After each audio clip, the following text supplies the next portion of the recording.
if I know to compare with pure imagination. Living there, you'll be Willy free. Wonka's chocolate factory may have been a Hollywood illusion, but just up the road a ways from Indianapolis, along I-65 on the south side of Lebanon, is a real chocolate factory, with a reputation of excellence that Mr. Wonka would admire himself.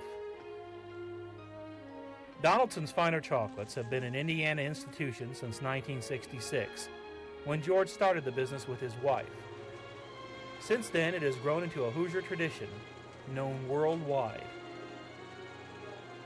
I was talking to a fellow Rotarian. I belong to the Lebanon Rotary Club, and I was somehow talking about I'd like to get in my own business, and he said, you ought to go out and talk to my brother-in-law who has this chocolate shop. He said he wants to get out, and so I talked it over with my wife, and she thought I was crazy, but we did go out and talk to him, and over a period of some conversations, why we eventually did buy him out.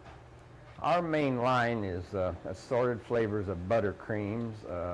We have vanilla center, chocolate flavor, maple, rum butter, and we have 3 fruit flavors of raspberry, lemon, and orange. We make all kinds of nut pieces, clusters and chocolate barks, which has like a little bars that has nut pieces in it and crunchy pieces in it. We had a toffee that I never was satisfied with, and I worked over 3 years, 3 summers, is summertime when I do my experimenting, before I ever got that down the way I liked it. And I finally got it, I thought was right, and my wife said, this is it, you've got it, now don't change it anymore. And it's going over real well. That sense of personal touch and family pride in his confections may be what sets George's chocolates apart from the large industrial candy makers. Here, nearly everything is done by hand, from the filling of heart-shaped molds for a corporate customer to the hand packing of a gift box. And it's that attention to detail that has led to a reputation for quality that reaches far beyond Indiana. We've shipped to the Orient, and we've shipped over Europe. We can't ship where it's in the southern part of the hemispheres because of the heat, but we're known not only just in Lebanon, Indiana. We've gotten to be pretty much international known because of how much shipping we do.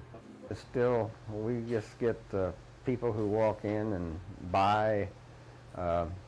I happened to be here late one night this past Christmas, and a lady drove up and knocked on the door, and I said, yeah, I'll take care of you. Before she got out of here, she bought $700 worth of chocolates. We had 5-pounders stuck over there. She got 4 or 5 of those and a bunch of 3s and 2s. And that's the type of business that people do at Christmas time especially. They just walk in and buy several boxes, and that's the meat of our business. So what makes chocolate so appealing to nearly the entire populace, that anyone would spend so much on it even as a gift? What is the secret within this almost mystical substance? Cocoa bean, cocoa butter, the taste bud on your tongue is just something that no other confectionery has. And another thing is that, you know, the melting point of chocolate is almost the same as your body temperature. So when you put a piece of chocolate in your mouth, it'll just start melting immediately, and it makes such a smooth taste on your tongue and on your palates. And I think that melting point has a lot to do with it, whereas other things it has to stay in your mouth a while and chewing before it actually gets to your body temperature. But chocolate will immediately blend right in with your body temperature, and it's just good.